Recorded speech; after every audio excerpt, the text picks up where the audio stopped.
गायत्री महामंत्र। गायत्री महामंत्र एक ऐसी शक्ति है, एक ऐसी ताकत है, एक ऐसी ऊर्जा है जो साधक को सांसारिक और आध्यात्मिक दोनों प्रकार की सिद्धियां बड़ी सुगमता से, बड़ी सहजता से, बड़ी सरलता और आसानी से साधक को हस्तगत कर देती है, प्रदान कर देती है। गायत्री महामंत्र अद्भुत है, अनुपम है, अलौकिक है। गायत्री महामंत्र की शरण में गया हुआ साधक कभी निराश नहीं होता है। गायत्री जाप करने वाला साधक कभी उदास नहीं होता है। गायत्री को अपनाने वाला साधक कभी निर्धन नहीं रहता है, अज्ञानी नहीं रहता है, अपवित्र नहीं रहता है। गायत्री का साधक विद्वान हो जाता है। गायत्री साधना से साधक का कायाकल्प हो जाता है और बड़े बड़े महात्मा तो इस मंत्र का जाप करके अपने अंदर के कोषों को जागरण करके कुंडली शक्ति जगा लेते हैं, कुंडलिनी शक्ति जगा लेते हैं, अपने 60 चक्रों को जगा करके। गायत्री की साधना अद्वितीय है। भारद्वाज ऋषि कहते हैं कि गायत्री से बड़ा कोई जाप नहीं है, गायत्री संध्या से बड़ी कोई उपासना नहीं है। सिद्ध की हुई गायत्री साधक के समस्त मनोरथ पूर्ण कर देती है। गायत्री कामधेनु है जो समस्त कामनाओं को पूर्ण करने में सक्षम है, सब कुछ प्रदान करने वाली है। नियम से, विधान से, नियमित रूप से, निर्धारित समय पर निर्धारित नियमों का पालन करते हुए और निर्धारित आसन पर जो गायत्री का जाप करता है, जो गायत्री की उपासना करता है,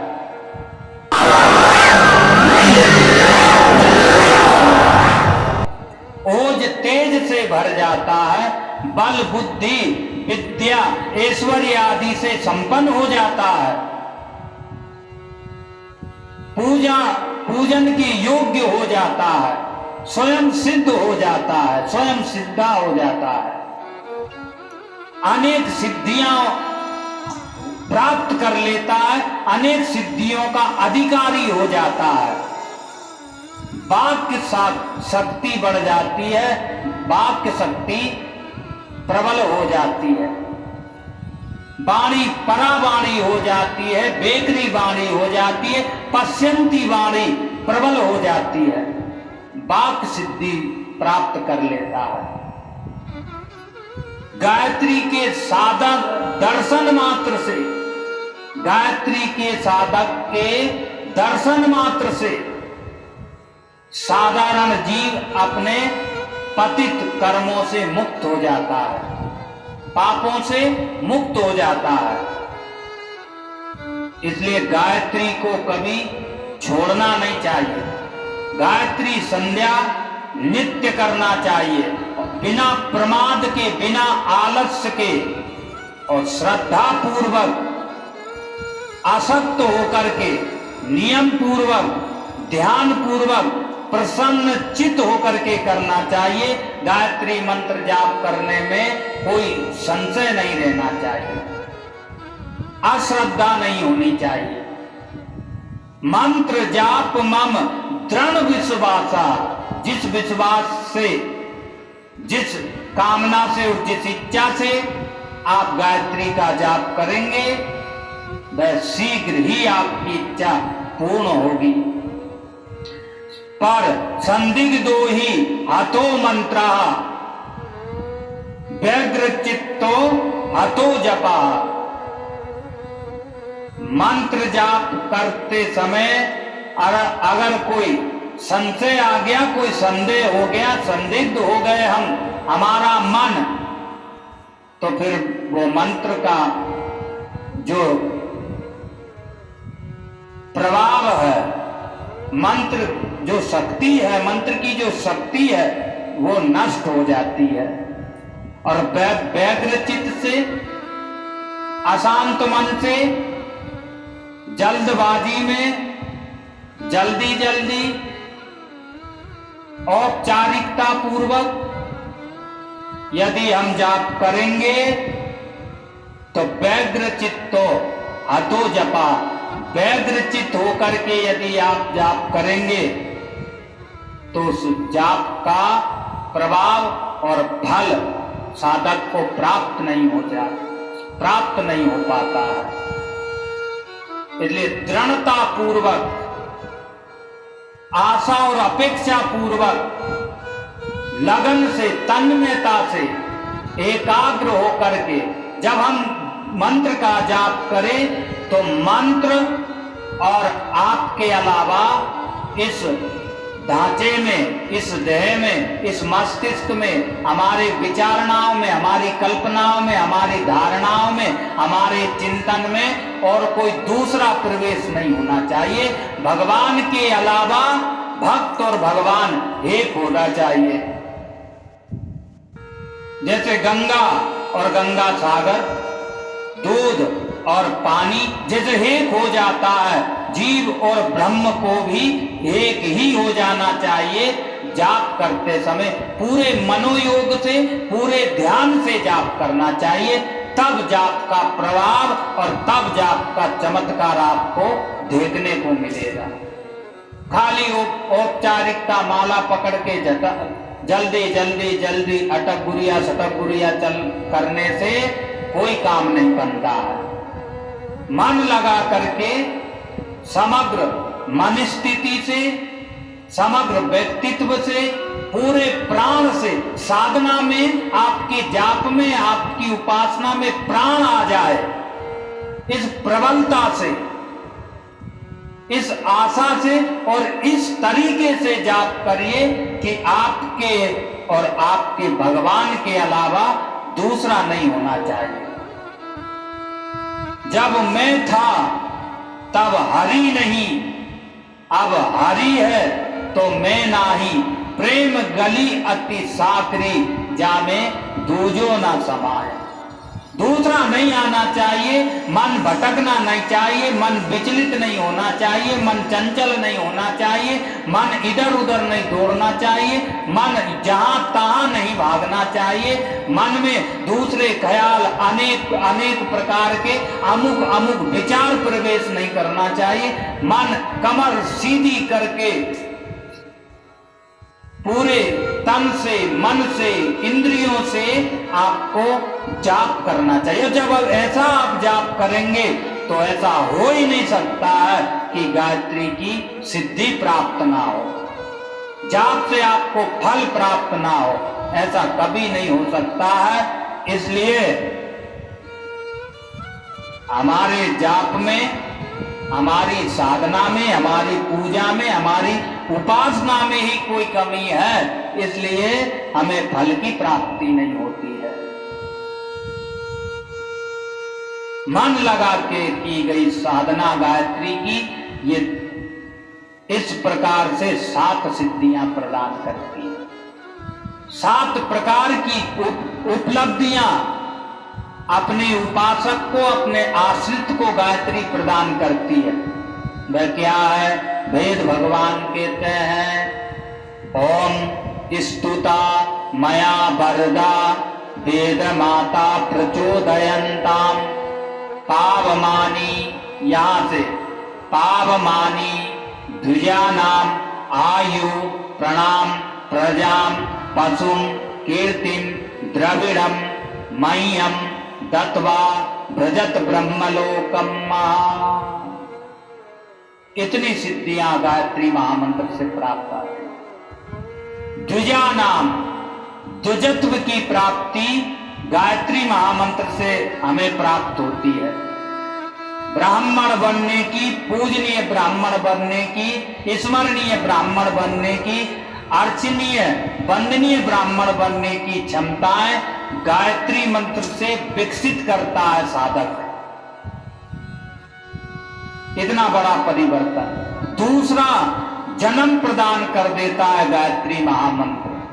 जन्मना जायते शूद्रा संस्काराद दुजुच्यते।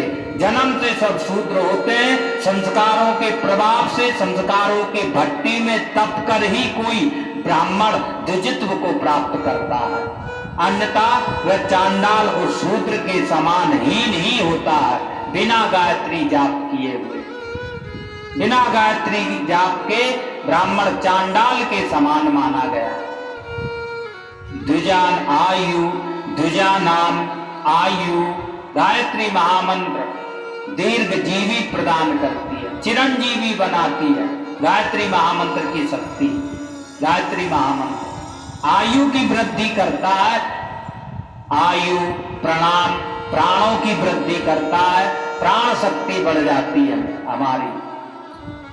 जिस जीव की, जिस मनुष्य की प्राण शक्ति का ह्रास हो जाता है अथवा प्राण शक्ति कमजोर हो जाती है, नष्ट हो जाती है, वह जीव मुर्दे के समान होता है। ना वह कुछ सोच पाता है, ना कोई बड़ा कार्य कर पाता है, वह निर्णय ही नहीं ले पाता है ठीक ठीक। तो प्राण शक्ति प्रदान करती है आयु, प्रणाम, प्राणाम, प्रजाम। संसार में प्रजा से मान और सम्मान प्रदान कराती है गायत्री मंत्र की शक्ति। गायत्री महामंत्र प्रजाम, पशुम, पशुओं जैसी आदतें, जानवरों जैसी आदतें हमारी नष्ट करता है गायत्री महामंत्र। प्रजाम, पशुम, कीर्तिम, कीर्ति प्रदान करती है गायत्री महामंत्र की शक्ति। कीर्ति प्रदान करता है हमें। कीर्तिम, प्रजाम, पशुम, कीर्तिम, द्रविड़म, और लक्ष्मी की प्राप्ति गायत्री महामंत्र से हमें होती है। द्रविड़म अर्थात द्रव्य, जिन साधनों का, जिन जरूरी वस्तु और पदार्थों का हमारे जीवन में अभाव है, उन सब अभावों को पूर्ण करती है, पूर्ति करती है गायत्री मंत्र की शक्ति। गायत्री हमें द्रविड़म, प्रणाम, प्रजाम, पशुम, कीर्तिम, द्रविड़म, ब्रह्म वर्चसम, ब्रह्म बल की वृद्धि गायत्री महामंत्र कराता है साधक को। ब्रह्म वर्चसम मह्यम दत्वा ब्रजत ब्रह्मलोकम्मा, और अंत में ब्रह्मलोक का अधिकारी बना देता है। इसलिए गायत्री महामंत्र में अनुपम शक्तियां हैं, अनेक उपलब्धियां साधक को सहजता से प्रदान करा देता है। इसलिए गायत्री संध्या रोज करना चाहिए, गायत्री जाप प्रतिदिन करना चाहिए, गायत्री जाप मन लगा के करना चाहिए, गायत्री मंत्र का जाप एकाग्र चित्त होकर के करना चाहिए, प्रसन्न होकर के करना चाहिए, प्रेम से करना चाहिए, आशा और उम्मीद से करना चाहिए, विश्वास से करना चाहिए, बिना संशय के। भगवान की कृपा से, गुरु महाराज की कृपा और प्रभाव से, पूर्वजों के आशीर्वाद से गायत्री संध्या करने का अधिकार हमें प्राप्त होता है। सहज नहीं है, सरल नहीं है, आसान नहीं है गायत्री महामंत्र। इसलिए भैया गायत्री महामंत्र प्रतिदिन जाप करें। ओम स्तुता मया वरदा वेद माता प्रचोदयन्ताम पावमानी ध्वजानाम आयु, प्रणाम, प्रजाम, पशुम, कीर्तिम, द्रविड़म, ब्रह्मवर्चसम मह्यम दत्वा व्रजत ब्रह्मलोकम्मा। ब्रह्मलोक सहित इतनी शक्तियां प्रदान करता है, इतनी सिद्धियां प्रदान करता है, इतने पदार्थ हमें उपलब्ध करा देता है गायत्री महामंत्र। गायत्री महामंत्र ब्रह्मास्त्र है, गायत्री महामंत्र कल्प वृक्ष है, गायत्री महामंत्र पारसमणि है जो संसार की और सूक्ष्म जगत की सभी शक्तियों को बड़ी आसानी से हमें उपलब्ध करा देता है। और कोई विशेष, कोई ऊंचा कार्य, कोई विशेष उद्देश्य, कोई बड़ा काम आपको करना है इस मंत्र के द्वारा, तो गायत्री का पुरुषचरण करना चाहिए, 1.25 लाख गायत्री करना चाहिए, गायत्री मंत्र का 1.25 लाख जाप करना चाहिए। बड़ा से बड़ा कार्य बड़ी सुगमता से पूरा हो जाता है। और गायत्री जाप ब्रह्म मुहूर्त में यदि आप करते हैं तो हमारा विश्वास है कि आप जो चाहेंगे वो आपको मिलेगा। ब्रह्म मुहूर्त में की गई गायत्री की साधना कभी निष्फल नहीं जाती है, कभी असफल नहीं होती है, कभी अधूरी नहीं रहती है। ब्रह्म मुहूर्त का अपना महत्व है, अपना प्रभाव है, अपना वातावरण है। वो परमात्मा से मिलन करने का ही एक समय है, एक काल है, एक मुहूर्त विशेष है। इसलिए कोई विशेष कार्य करना है तो थोड़ा कष्ट उठा करके, थोड़ा परिश्रम करके, जल्दी जग करके गायत्री की संध्या करना चाहिए सूर्योदय से पहले। जो साधक गायत्री का जाप करेगा वो विद्वान हो जाएगा, वह ज्ञानी हो जाएगा, ज्ञान का चूड़ामणि हो जाएगा, ज्ञान से संपन्न हो जाएगा, विद्वान हो जाएगा, पूजनीय बन जाएगा। इसलिए गायत्री की संध्या रोज करें।